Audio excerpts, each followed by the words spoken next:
Guys এই দেখো তোমাদের জন্য ধরে এনেছি সেই ল্যাদখোরকে যে 1.5 বছর ধরে কোনো ভিডিও বানাচ্ছে না, খালি ল্যাদ খাচ্ছে। গাইজ আজকে আমরা যাচ্ছি একটা ছোট সানডে রাইডে। সকালবেলা উঠে প্রথমে সানরাইজ দেখলাম, তারপর গোপ্রো চার্জ করলাম, যদিও গোপ্রো নিয়ে গেছিলাম কিন্তু মোটো ব্লগ করিনি। এরপর হেলমেট ক্যামেরা ব্যাগ নিয়ে রেডি হয়ে গেলাম।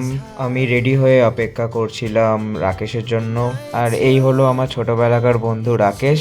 তো রাকেশের সঙ্গে আজকে আমি সানডে রাইড যাচ্ছি। এরপর আমরা বেরিয়ে পড়ি রাইডে। হাসতে হাসতে কাট যায় রাস্তে করতে করতে আমরা চলে আসি দুর্গাপুর এক্সপ্রেসওয়ের কাছাকাছি।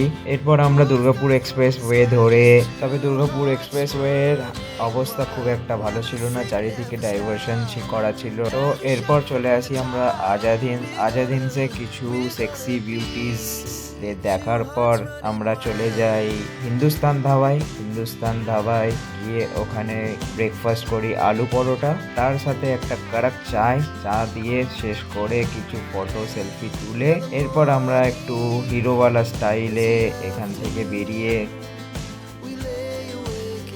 চলে আসি রয়্যাল এনফিল্ডের শোরুমে কিছু ইনকোয়ারিজ করতে বাইকের।